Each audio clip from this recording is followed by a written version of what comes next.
Welcome back, Trinidad and Tobago. Well, this morning we'll be talking sports. N3A. Ephraim Sarat is here, the president of the N3A. We'd like to welcome him. Thank you so much for being here this morning. Good morning, it's my pleasure. Right, so we'll start to just backtrack a little bit. What exactly is the N3A? What is its objective? Well, we are the governing body for track and field athletics in Trinidad and Tobago. So the organization was set up back in 1971. So we have been the governing body. Before that, they would have had the AAU and a different number of combination of acronyms. But the N3A is first as the National Amateur Athletic Association, and then changed. The sport is no longer amateur, so that we are now the National Association of Athletics Administration, and soon to rebrand as Athletics TT. Wow, so a lot to look forward to. Yes.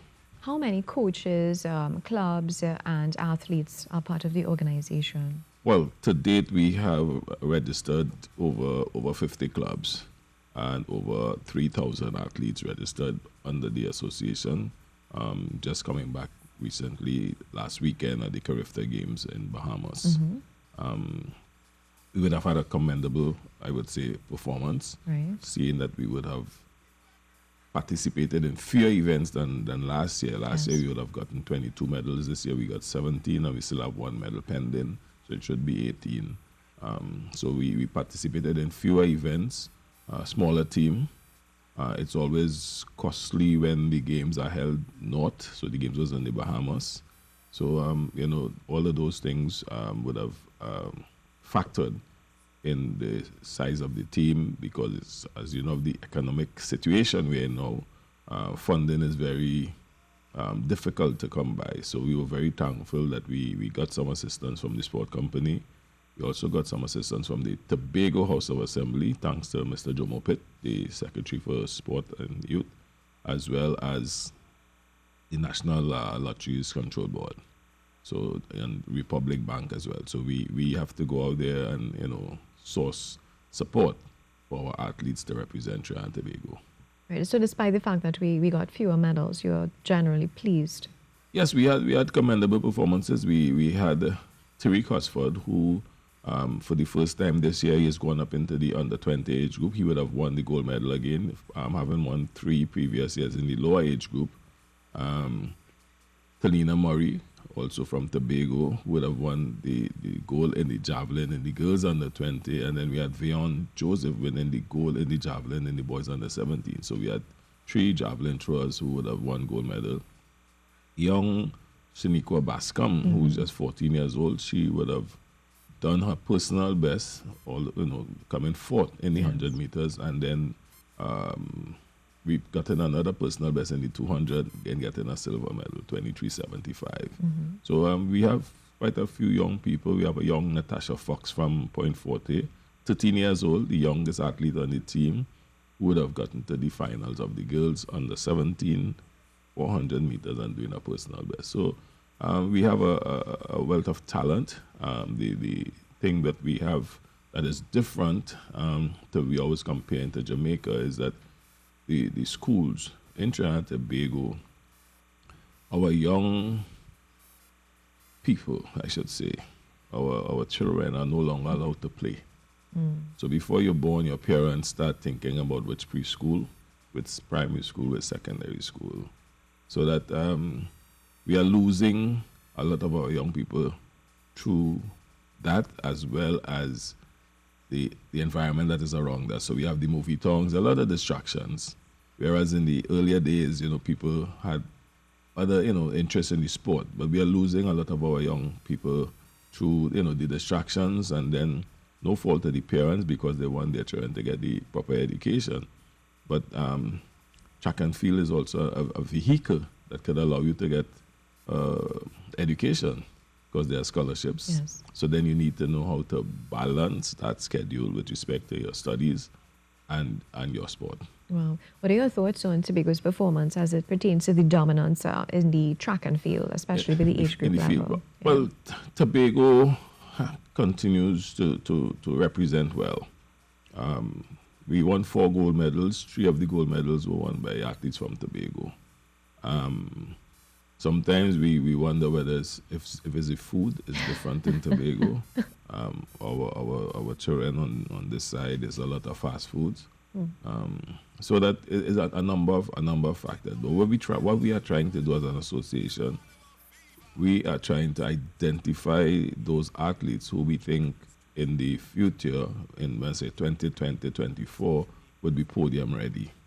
So we have developed what we call a youth elite program. At this time, we have 10 athletes in the top tier who receive support, and they have individual nutritionists, psychologists, working with them. And the other 38 athletes, they get that on a group basis. So it is that we are preparing the athletes for to be podium ready. It is not something where all 10 will be with the podium, but at least we have a system in place so that we can actually say probably down the road that some of the young athletes who we would have had in the program, we monitor their performances as they go over the years to 2020, 24. In this program as well, we have partnered with the Michael Johnson Performance Center in Dallas, Texas. So they are working with our athletes to do assessments so that we are providing coaches with the necessary data so that the athletes can realize their true potential. So they have information that they could work with to strengthen the athletes, and they also have access to the platform at Michael Johnson's Performance Center. How long has this happened, the nutritionist and psychologist? This program is only just 1 year old. Okay. It's just 1 year old, and we are getting assistance from the National Gas Company, who has been one of our major sponsors over the last 4 or 5 years. So that is something we would like to grow, but it is very costly. So this is a kind of pilot, and we are monitoring it very closely to see how we can grow this program to really produce constantly, because track and field, when we look at it, track and field is responsible for 15 of the 19 Olympic medals that Trinidad and Tobago has. So it's the most successful sport. We are not popular as football or cricket, but it's the most successful sport in Trinidad and Tobago. Have you begun to see results from this program? Well, we had 8 athletes out of the 10 in the top 10 on the Carifta team, and out of the 8, Avondale Smith would have won gold medal in the 400 meters. Tyreek Hosford won gold in the javelin. Shaniqua Bascom won silver in the 200 and was fourth in the 100, and also picked up a bronze medal in the 4x4 relay. We also had Janae Spinks, who reached the final of the under 20 100 and was fifth. So we had all the athletes. We had commendable performances from them. So it is a number of things that would attribute to their performances. We are not at a stage yet that we could actually say because of the program they are doing that, but it's still early days yet. But I'd say within the next year or two, we'll be able to really attribute some of the successes of the athletes to the program that we have. We continue to do well in the javelin area, apart from Kishon Walcott School, of course. How do you account for this popularity and success? Well, it would have started with Kishon winning World Juniors and then going on in 2012 and going on to win the Olympics. So, it's just like back in 1976 when Hazy Crawford would have won the 100 meters. So everybody in Trinidad and Tobago believed that they were sprinters. So once we have this success at the international level, the Olympics or the World Championships, I think the athletes recognize that, look, hey, we can do this. And so we get actually the year after the Olympics, we had a very high participation rate with javelin. So a lot of people would have turned to javelin. So it's not strange that once we do well in a particular event, that people would try to gravitate to that particular event. Yeah. We also have a strong squad in Australia for the ongoing Commonwealth Games. What are our medal prospects down under? Well, I don't like to predict. Track and field track and field normally, when we look at the calendar. Track and field, normally starts, the outdoor season normally starts in the April, May, May, later in the year. So the Commonwealth Games, the timing is a little different, but the athletes would have been preparing, knowing that the competition was much earlier this year. So that we have a track and field contingent of just about 24 athletes. We have quite a few athletes who weren't able to make it because of some of them in school. But I think, the athletes, I think we should see some great performances in the next couple of weeks. Right. Now, track and field continues to dominate, as you mentioned earlier, the Sports Award, plus the NAAA also cup, the Jeffrey Stolmeyer Award. What's the secret to success on and off the track? Well, as an organization, we are very critical of everything we do. So we have postmortems after every event, every competition. And the thing about it, for me, is a labor of love for the sport. The sport, this is a sport that has given me, and what I am doing is giving back to the sport. So that one of the key to the success, I would say, is being, the whole your governance structure, transparency, accountability. I mean, very often we see a lot of these federations in the news, and there's always concern about funding and misappropriation. In our association, I mean, in the earlier days, these track and field, you always, would be in the news. But we have since under my watch, we have moved up beyond that, and because of the governance structure, in 2011 we would have rebranded to the National Association of Athletics Administration, and 2 years ago we had constitutional reform, so we were also incorporated as a not-for-profit organization. So we are now run by a board. So track and field is big business, and when I say business, big business. So we are approaching the sport, the management of the sport in that way. Now, as we look ahead to Tokyo in 2 years' time, on the flip side, there have been some rumblings as it pertains to how the way things are running and a perceived lack of communication even from the association. How do you dismiss fears or allay fears among parents and athletes that track and field is in fact in good hands? Well, we have always, as I said, our governance structure speaks for itself. We have a very good communication line, I should say, with our athletes. We keep, when it compared to when I was an athlete, I had to depend on my parents or my brothers, my siblings, to keep me informed as to what's happening. We have social media, Facebook, we have a web page, so all the information is there. We communicate with the athletes, they know what standards they need to attain.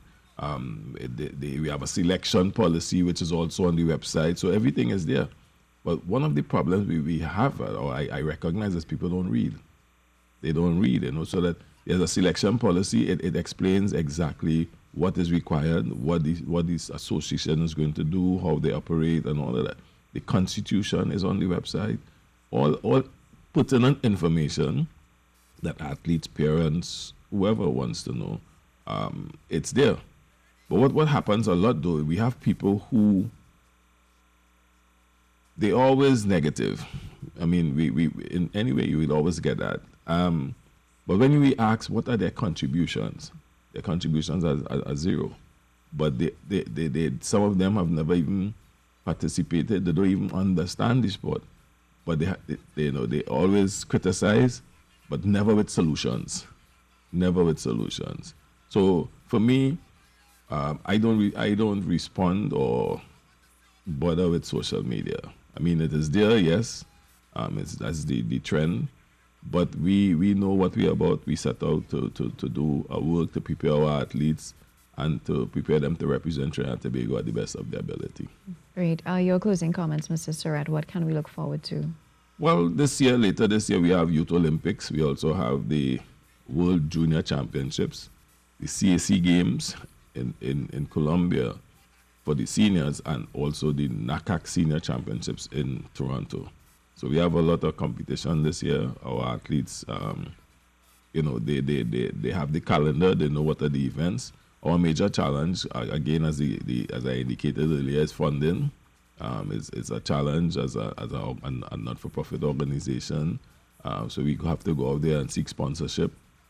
The government, as it is now, our operating budget annually is over $12 million, and in any given year, the most we might get from government is about $2 million. But we go out and do as we could. The thing about it is, though, that I would want our athletes to understand, you know, this entitlement thing. You know, you feel that they're entitled. No one ever forced anybody to play sport. So you do good, and whatever is for you would follow you. But you know, everybody, we have this entitlement thing. So if I win, what do I get? What, you know? So it shouldn't be just about that, you know, the entitlement. So I would want our young athletes to understand that.